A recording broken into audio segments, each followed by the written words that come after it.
Sit down, honey. I wasn't going to say nothing, but you look so scared. You look so scared. And I think it's 'cause you're afraid your daddy's coming back. I just want you to know he's not coming back. Oh, he never left. He's in the woods. No, I'm not going to tell you where. What are you going to do, dig him up?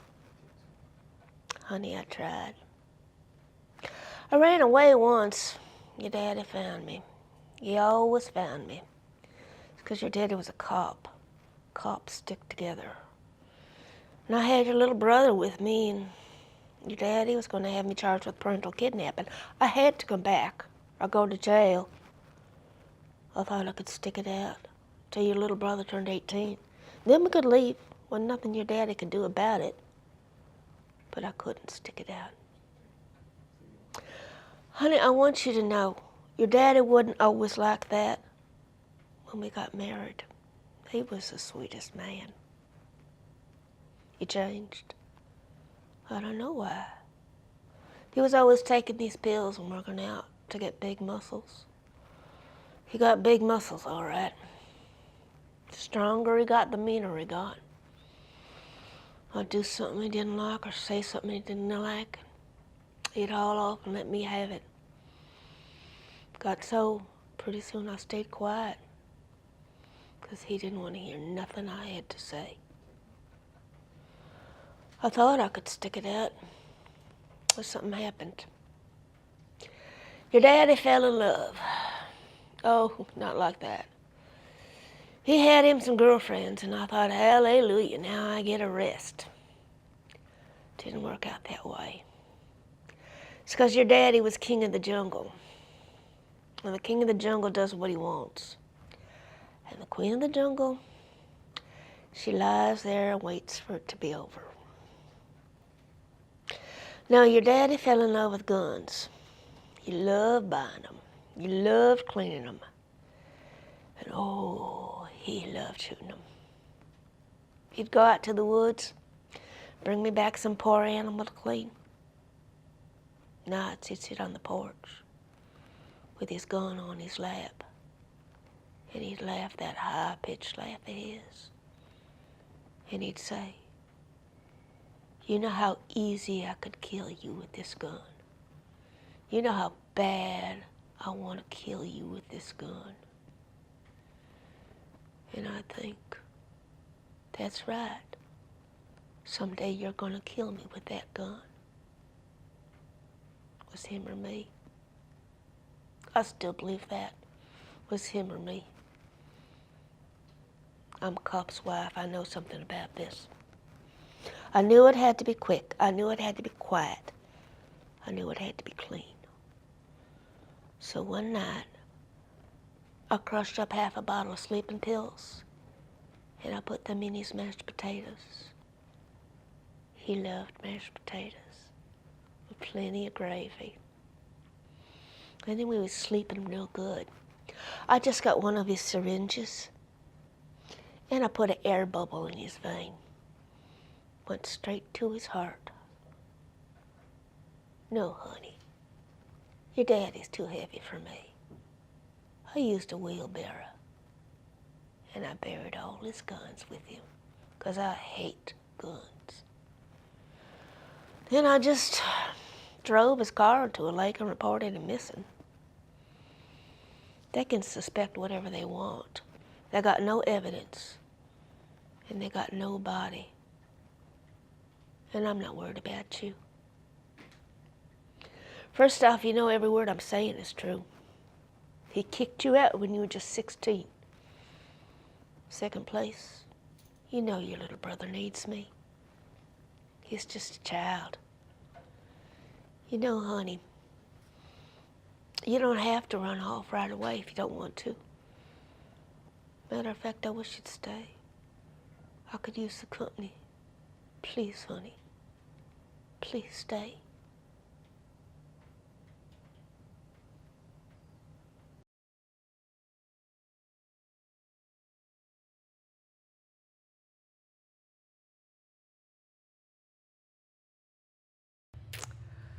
When I was 17 years old, I ran a stop sign going 55 miles an hour and plowed into the car of a classmate of mine. Killed him instantly. Such a handsome boy. He ran track. In the emergency room, I could hear his mama crying in the next cubicle, but I didn't go talk to her because what was there to say? I learned right then, all you have to do is not pay attention for a few seconds, and something terrible can happen. The police let me off scot-free. They didn't even give me a ticket for running a stop sign. So I learned something else. Belonging to a powerful family is a good idea. I married into a family much more powerful than mine, but I married the black sheep of that family. This boy, he liked to drink. He liked to party. He didn't care too much for school. But I saw something in him. He could make people like him. He could say things that they wanted to hear, and he could make them believe what he wanted. And I thought, well, that'll take him further than his brothers, and I was right. He went much, much further than anybody ever dreamed he could. And I went right along with him. I'm his wife. All I wanted was to have children, but we couldn't have children. Not until I took fertility drugs, and then we had twins. Oh, they're a lot like their father. They like to drink. They like to party. They weren't too crazy about school. But they don't have his ambition. And they don't have his charm. And I'm glad, because charm like his is a curse. Of course, he doesn't have as much of it anymore. Everything's so serious. People love to criticize him and second guess him, and he acts like he doesn't care, but of course he does. He's very sensitive. He's a real take charge kind of person. When he makes a decision, that's it. No looking back, full steam ahead. People just don't understand that about him. Especially that woman. The one who camped out outside our ranch. Well, she just wanted a chance to tell him off to his face. He wasn't going to give her that. Of course, it's sad that her son died, but you know something? A lot of brave boys died. And their mamas didn't go sleeping in ditches just to embarrass us. What she didn't know is he cared about every one of those boys. He went and visited some of the wounded ones, but had to keep the dead ones off the TV and out of the newspapers, because who wants to see body bags? Young people blown apart by car bombs. Nobody, that's who. Sometimes I think he didn't have to bother. Most people just weren't paying that much attention. We were bringing democracy to the brown people someplace far away, and it all had something to do with 9/11, and the bad man had weapons of mass destruction. Well, of course, it didn't have anything to do with 9/11, and there were no weapons of mass destruction, but he was a bad man. I wonder what happened to him. And it's all going on still in one form or another, but that's something people don't need to know. And it costs over $1 trillion, and that's another thing nobody needs to know about. You know, we got our fingers in lots of little pies around the world, but him and me, we don't have to worry about it anymore. We're retired. Somebody else's headache now. People think that I liked the limelight. They couldn't be more wrong. Not unless you like living in a goldfish bowl.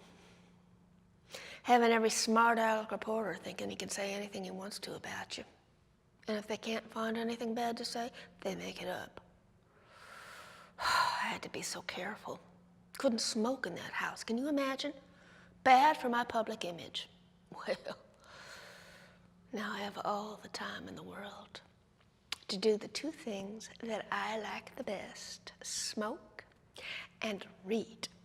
Oh, and one of my daughters gave me two precious little grandbabies, and I'm just going to spoil those little girls to death. And him, well, he used to play a lot of golf and paint little pictures. But lately, he just goes around the country raising money for little brother. Complete waste of time, if you ask me. Little brother doesn't have a chance in hell. He doesn't have my husband's spark, his fire in the belly. Little brother's belly's as cold as stone. But you know, family pride. I don't want anything to do with it. I have been in the family business long enough. Sometimes that boy pops in my head. That boy from the accident. And I ask him, what does he think about it all? And he just laughs. He says, girl, you never did pay too much attention, and he's right. Why should I? It all goes on whether I pay any attention to it or not. You know, my mother-in-law used to say, why should I waste my beautiful mind? Well, I'm not saying my mind's all that beautiful, but you get the idea. I just want to play with my grandbabies now. Sit on my porch, crack open a good mister, and watch the world go by. It's so pleasant just to watch.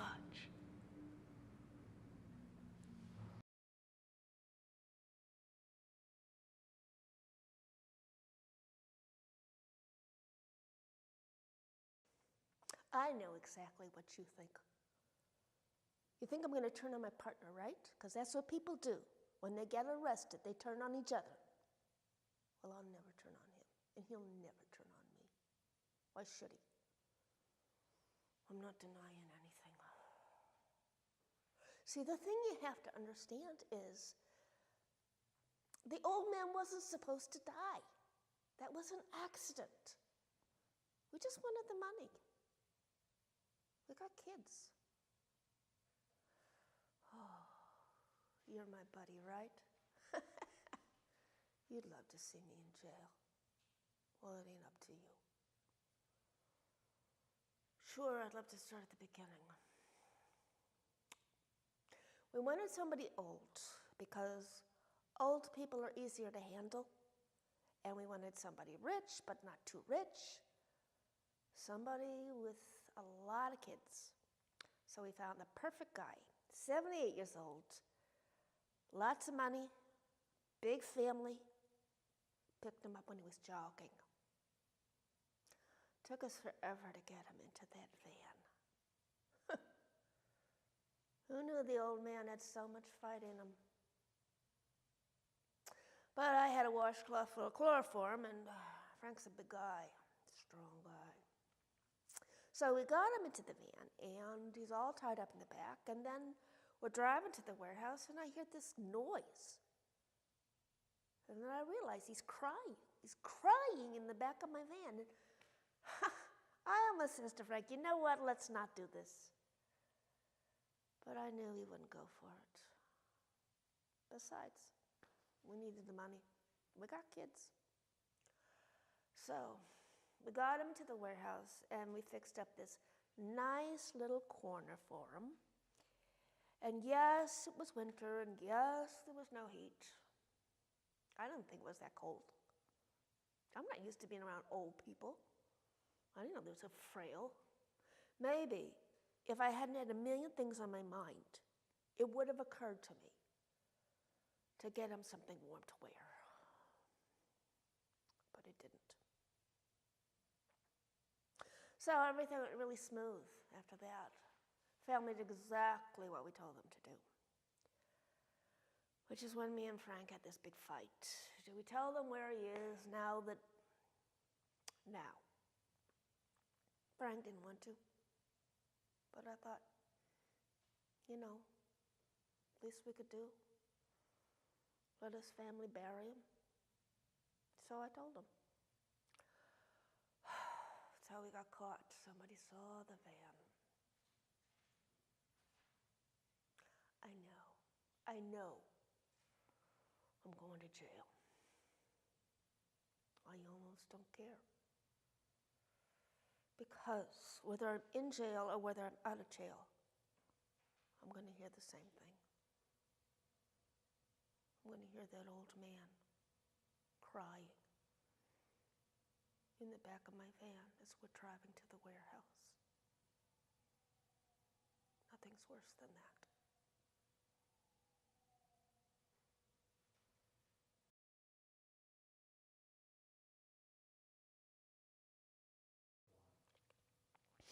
I didn't see much of my father when I was growing up. He was a salesman. He moved around a lot, so just me and my mother. Me and my mother until she passed, and then it was me and my father. Me and my father for a long time. We were best friends. So when he got sick, I didn't think twice about it. I knew I would take care of him. He was my father. He wasn't going to go to a nursing home.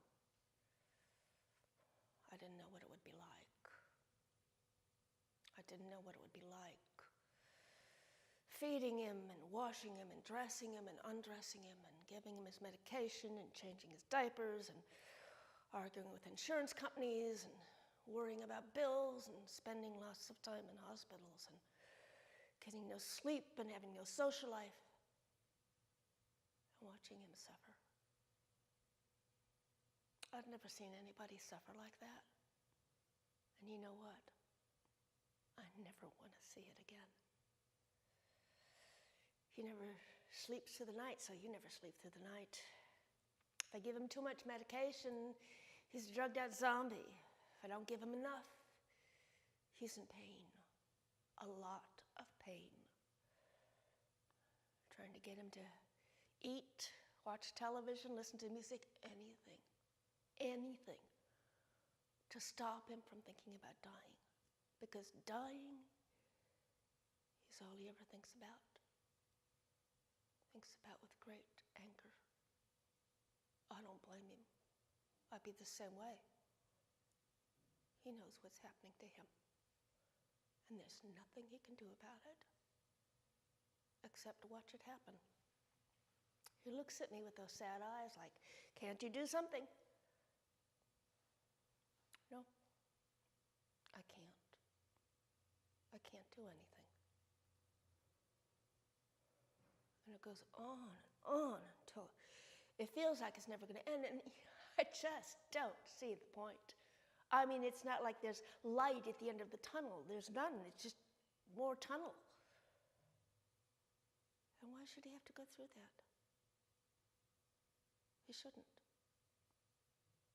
And I'm the only one who can help him. So one night, I went into his room and I got a pillow and I put it over his face and I pressed down. And it didn't take very long. And he didn't struggle very much. And don't look at me like that. I was a good daughter. I took care of him. Who's going to take care of me? I don't have any children. You won't be here. I'm just one of your patients. You won't even remember me. You know, when I was little, my father used to hold my hand when I crossed the street. Who's going to be there to hold my hand? There won't be anyone to help me. There'll just be tunnel. Maybe you're right. I hope you are.